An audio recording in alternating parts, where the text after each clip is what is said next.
Hello guys, this is the Hexagon Zero and welcome back to another Multiplayer Monday. And yes, I know, it's not Naval Strike. Yes, this is Goldmund Railway, and since there hasn't been a lot of vehicle stuff in the past, a lot of episodes actually, I thought I'd do a lot of vehicle gameplay this day, round, whatever. Anyway, this is a common problem that's been happening in Battlefield 4 when you spawn in on a map and you're either running, like in a tank or a vehicle or whatever. The train doesn't load, and that means that the mapping for vehicles or foot soldiers or whatever doesn't load either, and it will even happen in boats, I believe, too. And your vehicle will essentially bounce. And then whenever the server actually gets shit together, then it will load up just fine. But, I mean, this is the reason we have a loading screen, so this doesn't happen. But, of course, they don't load the map until the first person spawns in. Or not when the first person spawns in, but when the first person gets off the loading screen. And I don't have an SSD in my laptop to run my Battlefield games, so that I'm a little slower than most people, but that's kind of okay. I like the fact that I'm able to let everybody get situated before I start blowing them up. Anyway, yeah. This is me in the main battle tank, and I'm getting really ambitious here with my Sabot shell. Normally I use the AP shell, but after watching a fellow tank player's video, I decided to make the switch over to Sabot because, well, it does have a higher velocity, and I'm able to fire it farther, and it does practically insta-kill stuff. I think the AP shell does more damage, but whatever damage I do lack, I can make up for with the heavy gun mounted on my mounted coaxially, which a lot of people don't know how to say. It's pronounced coaxially. Imagine like there's a hyphen in between. And I'm essentially going, you know what? In Goldmund Railway, there's a crap ton of air vehicles, a whole bunch of other stuff just flying around. And yes, I did get dice there. Thank you. That's not EA. That's dice. And so I figured, you know what? I'm gonna be the anti-vehicle, and since I know a lot of like helicopters, attack choppers, jets, whatever, this map has got it all in the air category. They like to hover around A and B like they own the skies in this area. They don't give a crap about armor. Like if there's armor on the ground, they're gonna either ignore it or kill it. Especially if it's an infantry fighting vehicle. Damn, don't ever go near A and B in an infantry fighting vehicle. It's just suicide. Main battle tanks fare a little better. They got a higher armor ratio, so they're able to defend themselves better. But man, not in an infantry fighting vehicle. But that's my advantage that I'm using here. A lot of jets, helicopters, whatever, they either forget about the main battle tanks or they don't consider them a threat. That's their mistake. My Sabot round can take them practically out in one shot, and I'm not choked up about that. They're harassing my infantry, which is my job to protect here. A, I am the one protecting it. I'm the big-ass armor with the big-ass gun. And B, well, I kind of like infantry. They give me repairs, and they shoot missiles at things that I'm already trying to blow up, so, you know, it kind of works out. Anyway, here I'm doing something rather stupid. Again, taking a tip from a fellow battle tank player is that what I used to play tank as is kind of a pause for badass moment here. I used to take tank playing as I am the breach charge that will blow open the door, fire the round, troops will flood in around me as I mow down enemies, and then blow up and die. Now, the only issue I have with that entire thing is the blow up and die part. So eventually I just kind of went, and after watching this video I thought, yeah, well, I mean, infantry, think about it, when you're breaching a room, enemies are going to have their guns pointed at the door. And if they hear a tank, or heck, even if there's no tank, they're going to have it pointed at somewhere near the middle. And what are infantry going to do?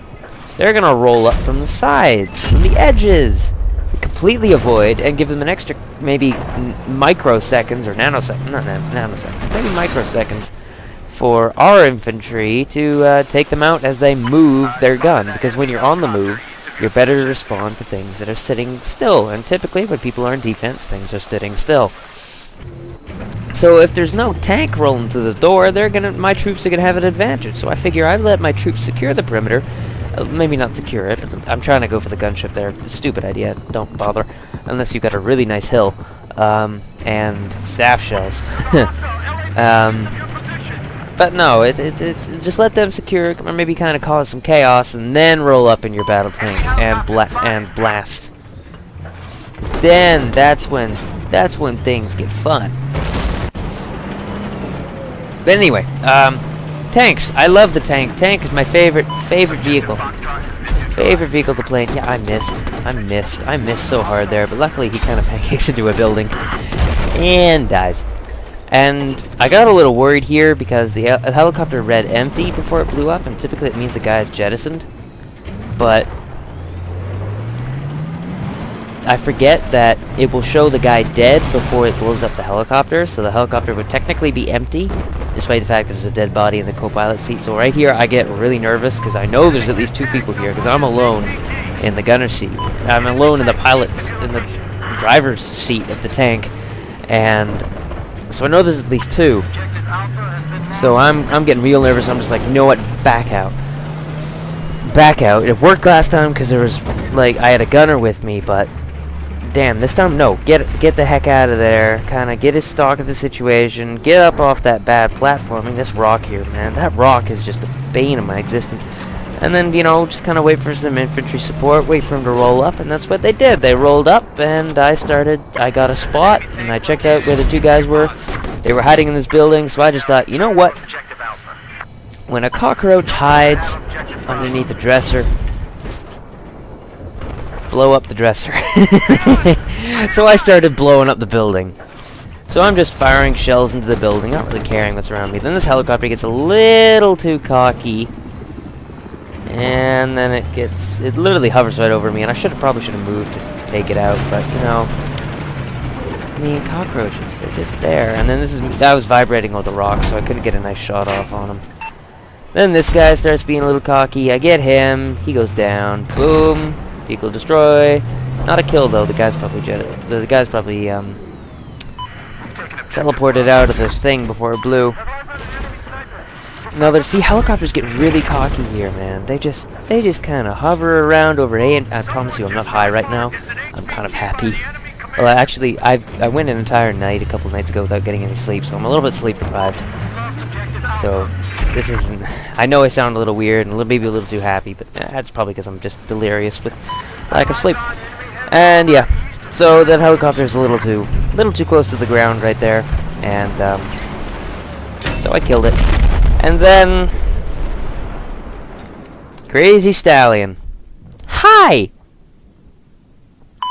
Now, if you're paying attention in the chat here, I'm typing, "Oh, you killed me with 1 hit from an RPG," and then my brain kind of went, "No. Think about you before you're the person who killed you." Right before the RPG hit me, there were a couple of explosions. Those explosions were probably M2 slams or AT mines, and then the RPG just happened to be what killed me. So, remember, think how you were being stupid before you start blaming the enemy. Of course, when in doubt, blame the enemy. But you know what? Yeah, just less hate online. Leave that for the Xbox players. Alright, I'm sorry about that one. That was an unfair job. I don't participate in the Xbox console, whatever, PC Master Race War a lot. It just seems stupid to me. I mean, we're all gamers, right? We're all playing the same, well, mostly the same games. Some games are different on different consoles. Here I'm being really cocky with the long-range sapot shell again. And I was just trying it out, so I was trying to figure out how to use it. And here I just make the ultimate whiff. I fire it where he is instead of where he is going to be. I fire, miss again. But the AA's already taken him out, despite the fact that I might have pinged him there. But you know what? Whatever. I got eyes on an enemy chopper. I mean, like, we're all gamers. So I mean, why don't we just play the damn game instead of griping at each other? And if the guy is hacking or cheating, then, you know, leave. I mean, that's a pretty good solution to almost any problem. Whatever the problem is, either cut it out, or of course it doesn't really work if it's like a limb or something. If it's a limb, go see a doctor. I mean, go see a doctor if it's an actual medical problem. But I mean, like, if there's a problem, either remove the problem or learn to deal with the problem. So if that problem is going to be a problem, no matter what the hell you do with it, it's still going to be a problem. You might just learn to cover it up better. And one of the best quotes from Wolf of Wall Street that I have ever heard is that the only thing holding you back, and I've actually started to live by this, is the only thing holding you back is the crazy bullshit excuse you tell yourself as to why you can't do it. Enemy helicopter spotted. Pretty freaking epic right there. And I'm not talking about the helicopter kill. Okay, maybe I am talking about the helicopter kill. Either way. So yeah, I think the server had a higher spawn rate for helicopters because as fast as I can swat those flies out of the skies, they just keep coming back. Or maybe the fact that A and B give you helicopters or something like that. I just know there seems to be one too many scout helicopters in the sky at the moment. Because I mean, like, there were two, and then there's the attack helicopter, then there's the two jets. And yes, I know this map, I think. Look at this, look at this, look at this, look at this, look at this, look at this. Ah, and a miss. You blew it, Hex. You blew it. And yeah, I know, it looks like I got another hit in there, but actually it was just him triggering his smoke. So, yeah, I blew it. Actually, I'll blow it one more time on that jet later, but we'll get to that when I get to that. And I've actually, even though I get in the helicopter in this round, but I'm in the co-pilot, not in the co-pilot seat, but I'm essentially sitting on the wing of a scout helicopter, and I'm giving it reps and everything as it flies around. You know, just being a good team player. And but I've actually been in the test range. I've been piloting, and I'm trying to go for the jet, and I kind of miss because the jets are skinny when they fly low because they they're skinny, obviously. I've been playing around with the helicopters a bit, and as you guys know, I'm a pretty terrible pilot when it comes to Battlefield. Any other game, like Star Wars Battlefront, I used to play against my dad on that, and well, yeah, granted, he's not exactly the best PC player, but or any type of gamer for that. But still, I was a pretty damn good pilot. Well, I am tooting my own horn here, and if I toot my own horn here, but on Battlefield, I cannot figure out which way is up. And it worked a little better since I bound my spacebar to pitch up, but even then, it's been a little bit of a problem with jets and stuff like that. I'm able to go decently in the F-35. I haven't gotten maybe I've gotten 2 kills with the F-35, no kills with the attack jet, but still, the F-35 or whatever, the stealth jet essentially, I'm able to do okay with. And a little drifting with the tank there.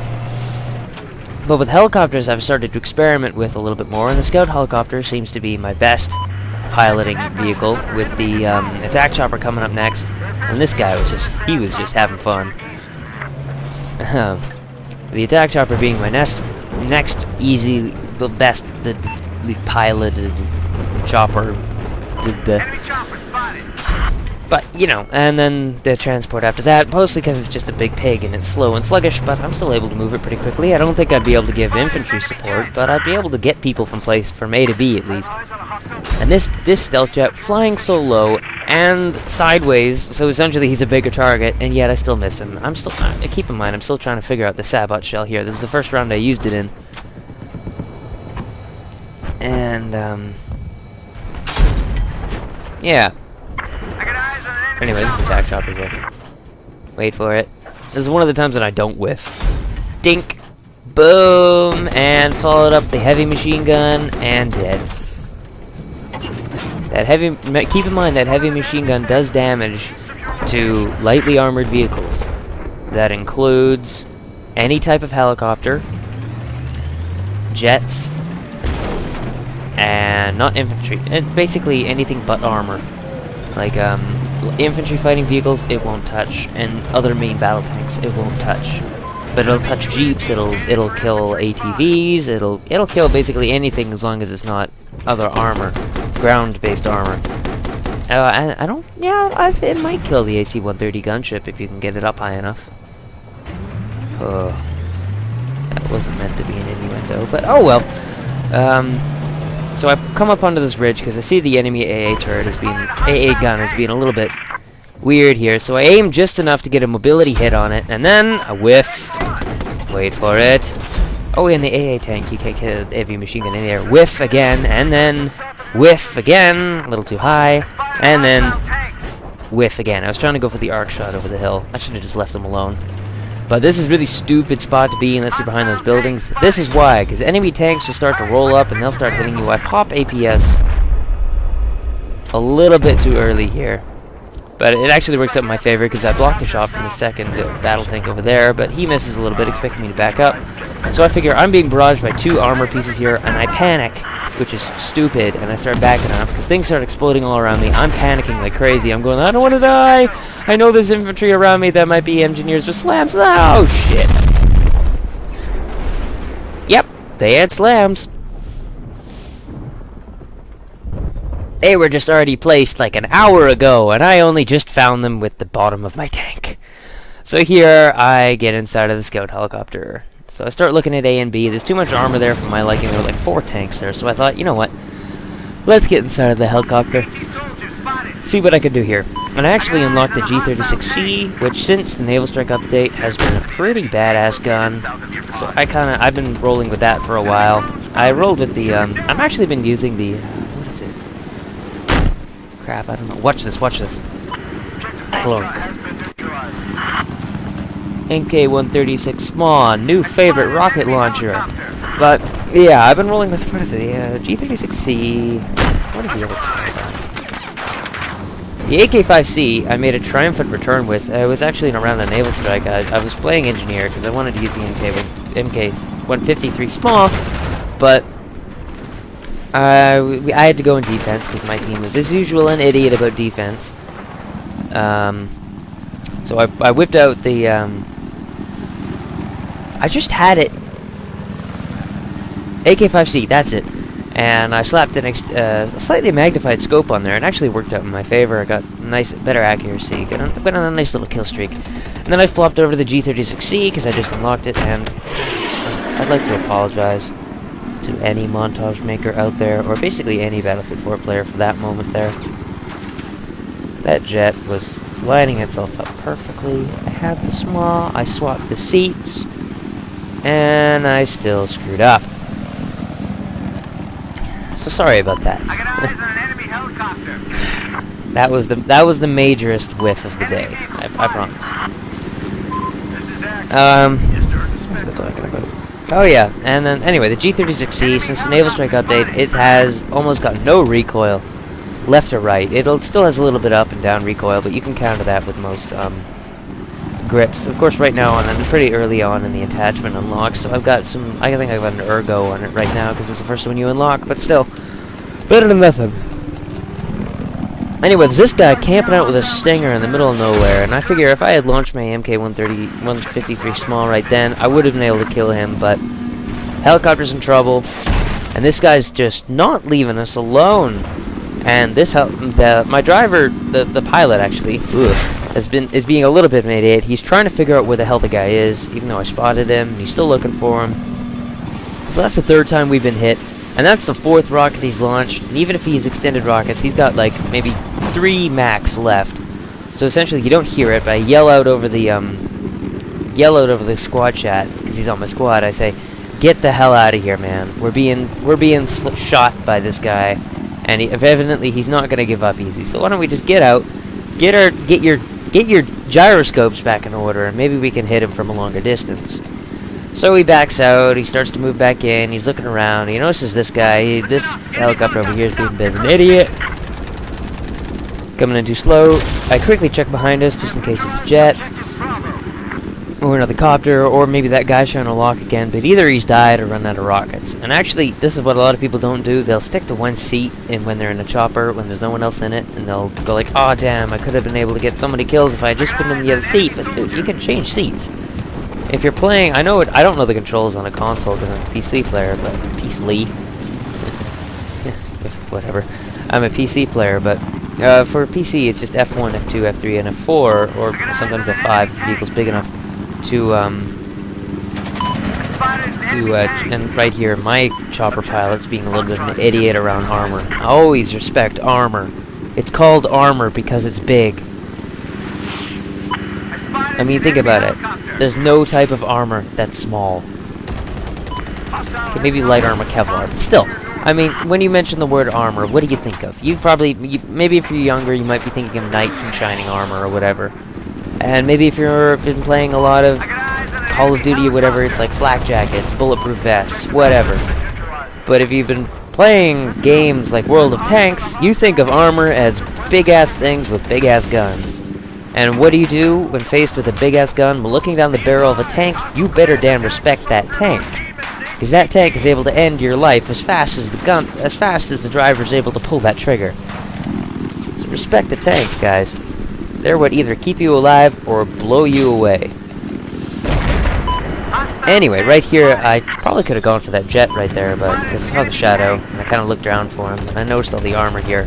I mean, look at the minimap. There's 2 armor behind me, there's 2 armor over there, and there's an AA turret sitting on the hill. And I don't know what the hell it's shooting at, because it could be killing us right now, but it's not. And so I yell out over the intercom again, get out of here, there's too much armor over there. Just kind of pull out a bit, turn around, maybe you can barrage them from a distance. So my gunner, my driver, my pilot, whatever, I get it mixed up so often. My driver, my pilot never responds to me as usual, and we kind of pull out a bit. We're getting a stock on what's going on. Yeah, actually, I got a comment a couple days ago with someone saying that I should should start filming Commander Mode and commentating on it post, like after it's happened. And I kind of, it's a good suggestion. I appreciate suggestions like that all the time. So essentially I replied back that, you know, I wanted to make Commander Mode something that would happen live, so like something you guys could experience live and see my thinking process. But he did mention something that I should start, at least I'm assuming it's a he, that he should start, I don't know why I do that. Oh well. That I should start talking to my squads a little bit more over the chat, and I thought, you know what, yeah, that's a pretty good suggestion. As commander, I need to talk to them a little bit more than the occasional caps locked typing in the chat. But, like a lot of people don't know how to use the mic button, or don't have a mic to begin with, like, so they weren't able to talk to me back. And yes, I could warn them, and they can't avoid that. I'm able to talk to them, and they can't really. I don't think there's a voice block on Battlefield. I can't remember. Either way, we get killed by like 3 guys locking with stingers from over there who had pretty good emblems, but still. And that 51,000 or 5,103 whatever score was from tanks and holding objectives and just knocking helicopters out of the skies, and that can get you a pretty good score in a game. There is no shame whatsoever in playing support. Your teammates might not thank you outright. You may not get a good enough score, but damn it, you probably had at least an okay time camping. Usually, I mean, whatever floats your boat, man. But or you've had a great time supporting other people, and then other people have had a great time too. I mean, isn't that what gaming's about? We do it to have fun. We do it to maybe escape a little bit. We do it to whatever. And I think that's what we're missing a lot these days. I mean, the media puts a bad spin on everything. You mention someone's been playing Dark Souls, and immediately it's blamed there. Whatever they've done is blamed on that. But whatever. I'm not gonna harp on about it. That's for another video. Anyway. Thank you guys for watching. This is the Hexagon Zero. I sang this in the wrong order, but I don't care. I've been talking for 24 minutes. I will see you guys next time. This is the Hexagon Zero, signing out.